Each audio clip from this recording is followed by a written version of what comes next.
Excuse me.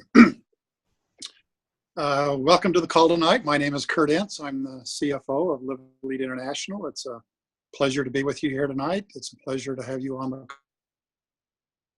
with us and the Live Elite family. I'm so glad to see so many people on the call, and this is a great opportunity to be able to do this. So let's get started. A couple of things I'd like to talk about a little bit is I did the corporate call a couple of weeks ago, and I talked a little bit about the law of attraction, and I had so many people say, well, why don't you expand that a little and talk a little bit more about that on one of these nights calls. And so I'm gonna do that. So I'm gonna take just a few minutes doing that. I'm also gonna take just a few minutes to start with in talking about fuel additive.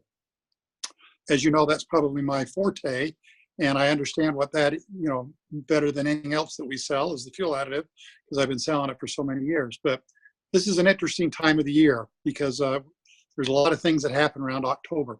First of all, let's talk about fuel prices in general.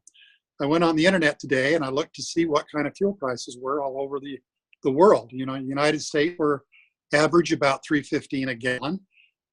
Turkey, for example, is $5.77 a gallon. The Netherlands are $5.57 a gallon. Norway's $7 a gallon. France is $6.77 a gallon. Japan is $5.11 a gallon. And let's see, Switzerland, $5.56. So I just kind of give you an idea of, prices have gone up in fuels. They're continually to go up. There's anytime you get, tensions in the world or somebody's talking about war or something like that, the price of fuel will go through the roof. So that's something that you need to keep in mind as you're doing this. But this time of the year, it's an interesting time because what happens is the fuel refineries will go from what they call a winter blend fuel to a summer blend fuel. Now, obviously, this depends what part of the world you're in. If you're sitting on the equator, you're not going to have this issue. But if you're in the United States, for example, in the state of Utah where I live, the refineries change from what they call a summer blend fuel to winter blend fuel. Well, what's the difference between a summer blend and a winter blend? Well, there's quite a bit of difference. And it makes a lot of difference if you're trying to test the fuel additive. So let me explain. In the summer, refineries will put in less butane than they do in the winter. Now, butane is a very inexpensive gas to get or to make. And so that's why in the winter time, you'll see fuel prices drop. So in October, when they change to summer blend fuels, fuel prices will drop. In the spring, April, May, depending on what the weather's like, when the weather changes, the refineries will change and go to a summer blend fuel. And they always go up in price. Well, that's great. So in the winter, the prices go down. In the summer, the prices go up. But you also need to realize that in the winter, with this extra butane, you get less fuel economy. So with all the fuels you're buying, you will get less fuel economy. So how much? Well, I would say on an average, anywhere from 10 to 15% lower fuel mileage with a winter blend fuel than you will with a summer blend fuel. Now, let's look at this if you're doing a test. If you've been testing, you've given some product to somebody to test, and they've been testing it, the end of September and the 1st of October, and now they're going to change and go from a test or a baseline to a treated segment. Well, that's fine, but now they've changed to winter blend fuels. So right off their bat, they're going to get 15% less fuel economy. Now they're using the fuel additive, so that might put it back up, 10 or 15% back to even, but it's still going to be probably less than what you were getting with the summer blend fuels. So it's very, very important to understand the concept of summer blend and winter blend fuels, because it's a Reed vapor pressure is what they change on it. And like I said, it's the butane. It's a symbol. It's the RVP is what they say, but it's a Reed vapor pressure that they change on that. And so the refineries will change that. Now, the refineries will also change in like the middle of December or January when it's very, very cold. They'll change the mix again, and you're going to get even less fuel economy. Now, if you're talking about diesel fuels, that's even kind of worse, because what they'll do is they'll cut the diesel fuel with half and half kerosene, making it so it will not gel. What does gelling mean? Well, in the winter, diesel fuels get cold. And if they get so cold, if it gets below freezing, they gel. means that it turns to like jelly or jello. And so that makes it so fuel doesn't get through the fuel lines. And so what happens? Well, your fuel lines starve and you can't start your diesel engine. So how do you combat that? Well, we've got a product called Freeze Point that combats that. So you put that in and it keeps the fuel running smooth even during cold weather. And if you treat it more, you can go to a lower pour point, and the pour point means where the fuel gels. So it could be 0 degrees outside, and you add a fuel additive, which will drop a little bit. Then you add an anti-gel, which is our freeze point, and that'll drop it, say, to minus 20 degrees. Or you could get it to minus 30 by doubling up on the amount of formulation that you have in there. So it's very important to understand those things, especially during the winter months. You got winter blend fuels and summer blend fuels. Now, you throw ethanol into the mix, makes it even worse, because ethanol, you're going to get less fuel economy than you would with a regular fuel. And then you change into winter blend fuels, you're going to get even less. So just be aware of those scenarios. That doesn't mean the fuel additive isn't working. The fuel additive is working and it's doing a very good job. It's going to get you probably back up to where you were, but you need to be aware of those issues, especially if you're doing commercial or anything like that, where you're testing a big trucking company or something like that, and they go into the winter blend fuel. It makes a big difference in what you're doing. So please be aware of that as you're testing that. And I know we've got 3 or 4 big tests going on right now, and those are some areas that we're going to have to concentrate on now that they're going to be going into the test mode. So there's a lot of things that happen with that. Let me just explain a little bit about why our fuel additive is different than anybody else's. And I'm going to do this very quickly because there's a lot of information out there on it. But we have a catalyst, which is an organometallic catalyst. And it's unlike anything that really it's out in the marketplace. There are other organos out there, but not the concentration and the formulation that ours is. So you're going to get better fuel economy. What we do is burn more availabilities of the BTUs, which is the British thermal units of the fuel, or how much fuel will burn at a particular time when it's ignited. So we're burning more of that fuel is what it means. We also have lubricants in our product. Lubricants make the engine run better, makes everything work better. It lubricates everything, and it keeps things running better. That's why we increase the life of your engine by using lubrication and lubrication agencies in there. We have detergents. We have 1 major and 4 minor detergents that help clean that engine and keep it running efficiently as well. And we have polymizer retardants which stop solid formations. We get rid of rust and corrosion, which is a very important thing, especially with ethanols. People don't realize that ethanols absorb water. And when you absorb water, what do you get? Well, you get rust and corrosion.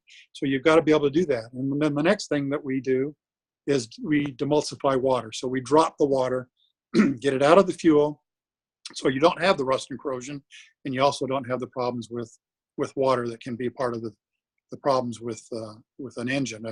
For example, on a diesel engine, the pin size of the end of a pin drop of water can ruin an injector, and those are $1,500 to $2,000. So very, very important that you do that. And we also have a fuel stabilizer. So this time of the year, when you're putting your lawnmowers away, or you're putting your ATVs away, you're putting your boats away, triple or quadruple the dose of fuel additive in there, so it keeps the fuel good through the winter months. So when you get into the summer months, you're going to have to be able to run your boat the way you want it to and run your lawnmower the way you want it to do is that. It's on weed eaters and anything, excuse me, anything that has any fuels in it, so do that. So just a quick thing on the fuel additives. Again, remember the summer blend, remember the fuel blends. Now let's talk a little bit about law of attraction. A lot of people have heard a lot about law of attraction. Some people believe in it, some people don't believe in it. I happen to believe in it, and I believe it can really do a lot for your well-being. Excuse me. So what do you do? Well, when you're thinking to yourself all day long, and I looked this up on the internet, and it kind of surprised me that it was this many, but on an average day, there are 50,000 thoughts that go through your mind. Now, somebody old like me, maybe it's down around 20 or 30, but they're saying 50,000 thoughts a day. And they say most of those thoughts are negative thoughts. So let's say there's 40,000 negative thoughts that's going through your mind in a day. And I know there are times when you're talking to yourself and you're asking yourself questions and you're replying to yourself. No, that's normal. You're not going off the deep end here because you have those laws. But there's 2 ways of getting the thought. There's either positive thoughts or there are negative thoughts. And you can't do them both together. You can't have a positive thought at the same time you're having a negative thought. So the key to the law of attraction is trying to keep those thoughts positive, okay? And so how does that work? Well, law of attraction works by getting positive thoughts, and with those positive thoughts, then you have positive feelings that go along with it. The feelings is the key to what it is. In the movie The Secret, they talked a lot about things, but they didn't get into the depth of the feelings that you have to have. And some people have called it vibrations. You got to have good vibration. And that means if you're thinking positive thoughts and you're having good vibrations and you feel passionate about something, then that throws that out to the universe, and that can come closer into you as you're doing this. A lot of what I'm talking about today comes from a guy named Michael Lozier. So if you're interested in finding out more, look him up. He's done a lot of good things on that. But your negative thoughts, how do you turn those around? So when you catch yourself doing a negative thought or a negative word, how do you do that? Well, it's all done by association. The first thing it is a word. So how do you got a word there. You can turn that word around, and then that word turns into a sentence, and you turn your sentence structure around. So you're changing a sentence from a negative to a positive sentence. And you do that by changing the words that you have and the words you're associating in your mind. Let's take an example. Man, I wish I was out of debt. Now, that sounds probably pretty good. I wish I was out of debt. Well, wish is probably an okay word, but let's talk about debt. What does debt connotate? That means negative. It means I don't have any money. That means things are bad. I'm in debt, man. And you start talking that word, and even if you don't say that in the back of your mind, you're thinking debt is bad. And so you say, I wish I was out of debt. I wish I was out of debt. That's a positive thought. Well, in reality, it probably isn't a positive thought. So how do you change that? Well, let's change it a little bit by just adding one word that I really like. Two words, actually. One, I'm going to get rid of debt, and I'm going to put in the word abundance. Now, doesn't abundance sound better than debt?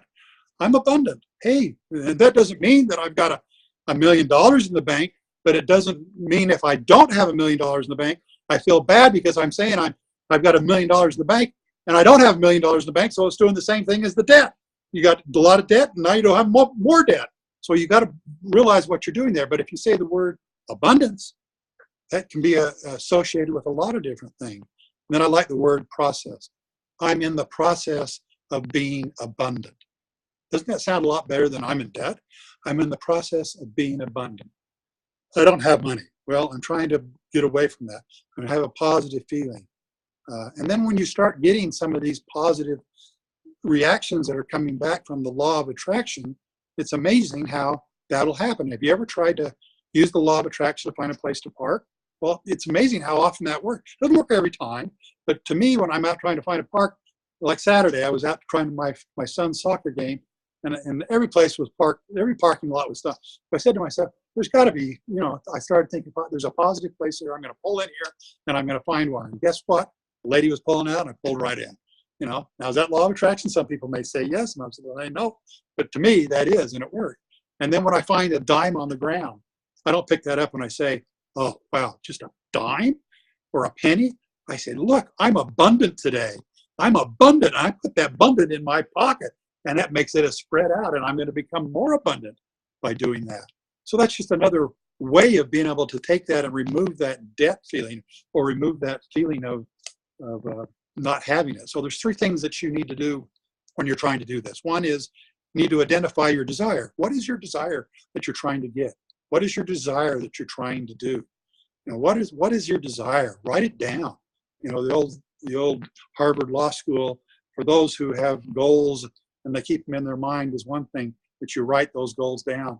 And it's only like 3 to 5% of the whole population that actually writes down what they're looking for. And that makes a difference, because you can look at that, and it lets that desire come out. It lets that abundancy come out.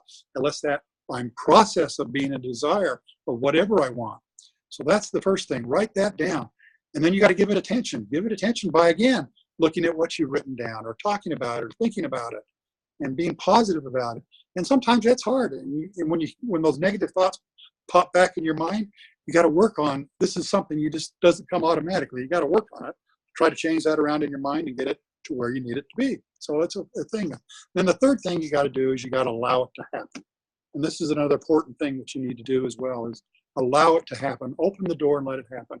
It's like if you order the pizzas and the pizza boy brings them to the front door, but you never open the front door, the pizzas are going to pile up. So you got to open that front door and allow it to happen. Think about it and just kind of sit back and say, hey, this is the universe is in charge. The universe is going to take over, and allow that to happen. So just a couple things on the law of attraction that I think is very important, and that you need to be a positive. And it's so much better to be positive than negative. And for a lot of people, including me, that's a very difficult thing, because I always got to pick up the negative thing, especially when you pay bills all the time. Is what I do as part of the CFO. I'm always paying bills. I'm always paying out things. So sometimes that becomes a negative thing. So you got to make sure the connotation is that it's you're taking care of. You're helping the distributors become abundant.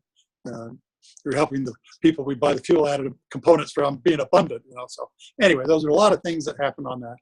Just I don't want to take much more time tonight, but I just want to kind of finalize with one thing about the business itself.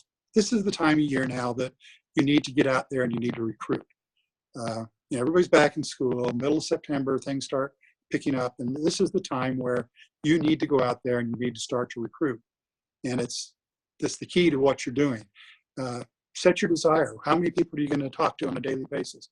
Talk about those positive thoughts about going out there and signing up people, getting the recruiting, but you've got to keep that pipeline full to be able to recruit and do the things that you need to do. So this is the time of year. October is what you build for the November and December, especially when you get into Christmas. This is the time where you got to build your business. This is the time where you got to go out there and really put forth the effort to do it. This is the time you need to go out and do it. We've got a lot of positive things going on throughout the world, and it's really quite exciting what we've got going, and the people that are coming on board, and the countries that are building and doing very well. So it's just it's an amazing time to be here, and I'm excited about the direction we're going and some of the things that are happening. Just really, really excited about it. So that kind of wraps up what I had to say tonight. I appreciate everybody being on the call. Like I said, keep a positive attitude. Remember about the summer blends and the winter blend fuels. We've got a lot of stuff happening in the month of October, so look in the back office. We've got conventions going on all over the place and some things that we need to do on that, so please be part of that. Go to the back office, sign up for those kind of things so you're able to get those too as well. So again, I appreciate everybody being on the call. I appreciate your willingness to serve. I appreciate your ability to really get out and push this business. And if you do that, everybody becomes winners. And that's what I would like everybody to be, as winners. And this, the Live Elite family is moving forward and getting bigger. And I appreciate it. Have a good night. Thank you.